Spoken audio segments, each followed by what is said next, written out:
Bonjour messieurs dames, je pense que cette vidéo va être courte, mais vous voyez. Alors c'est monsieur Alemani, mais le prénom j'hésiterai à le dire parce que j'ai peur de me tromper. Tiens, ça vole, voilà. Le bilan, ça me fait rire, le bilan, mais le bilan de la ville de Golbey, vous me faites rire les gars. Parce que rappelez-vous un truc, que lors du recensement, j'ai eu une personne assermentée qui est venu avec une certaine virulence, agressivité, toquer à la porte de chez mon père pour m'intimider parce que je porte plainte contre la police municipale d'Épinal aussi, des magistrats sont concernés, et qu'est-ce que je voulais dire d'autre sur ça aussi, et que bien sûr, dans mes plaintes, il y a de la profanation. Voilà. Exactement ce qui est sûr et avéré, que je sais qui a fait ça, c'est il y a de la... Alors exactement, on appelle ça profanation de mémoire d'un défunt. Car quand tu insultes une personne qui est partie voir le bon Dieu, c'est pénalement punissable. Voilà. Et bien sûr, comme je le dis, des gens s'en sont pris à ma mère. Voilà. Et bien sûr, la police nationale d'Épinal veut étouffer l'affaire avec Madame le doyen des juges d'instruction d'Épinal qui se met aussi complice aux diffamations qu'a proféré Monsieur le procureur de la République d'Épinal le 1er septembre 2025 avec d'autres personnes, dont aussi une policière qui a porté des diffamations contre moi. Mais Madame Veno-Le-Marec veut étouffer tout ça, dont le fait de, entre autres, en plus de mes agressions sexuelles, qui veut étouffer des faits de donc profanation de la mémoire d'un défunt. Voilà. Mais aussi ce qui est arrivé sur ce qu'on dira...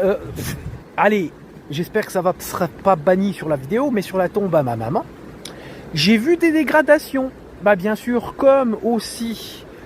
comment on appelle ça, la police municipale d'Épinal et la police nationale d'Épinal ont réussi à inciter la police municipale de Golbey à m'humilier aussi. Voilà, donc quand je leur parle, parce que, comment dire, ils sont rentrés dans le jeu d'humiliation du tribunal d'Épinal, de la police nationale d'Épinal et la police municipale d'Épinal, eh bien, la police municipale de Golbey s'y est mise aussi, bien sûr.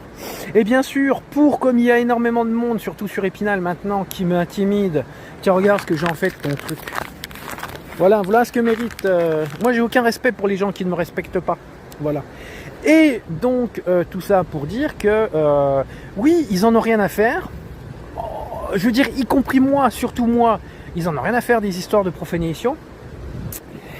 Et voilà, ils laissent faire, J'ai essayé d'en parler, et c'est là que, quelqu'un est venu carrément toquer à ma porte, une personne assermentée. C'était un monsieur avec une moustache, que je me rappelle plus de son nom, à peine plus grand que moi, bien charpenté, qui m'a dit qu'ils en avaient rien à faire, que mes plaintes, je ferais mieux de les abandonner, et que on aille déranger le sommeil des gens qui ont perdu la vie.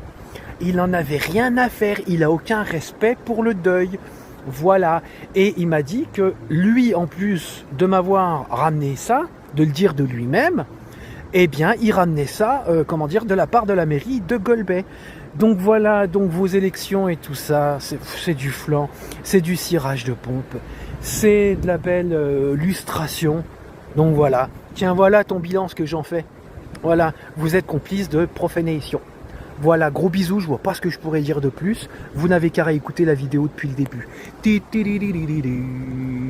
L'ami oublié, c'est celui qui a toujours été là, jusqu'au jour où plus personne ne l'a vraiment vu.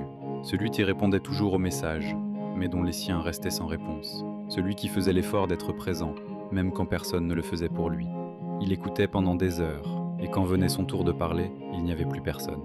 L'ami oublié, c'est celui qui connaît tes secrets, tes blessures, tes victoires, mais dont l'histoire à lui, personne ne la connaît vraiment. Il riait fort avec toi, puis rentrait seul le soir, avec un silence plus lourd que le rire. On s'habitue vite à sa présence, au point d'oublier qu'il est vraiment là. Alors, petit à petit, il s'efface. Il répond moins vite, il propose moins. Pas par fierté, pas par colère, mais parce qu'il a compris une chose, qu'il devait mériter sa place, et qu'on ne la lui donnait plus. À toi, l'ami oublié, je veux dire ceci, tu mérites qu'on te cherche. qu'on pense à toi sans raison, qu'on te garde dans la lumière, pas seulement quand ça arrange les autres. Tu mérites des liens qui tiennent, pas des excuses cassées.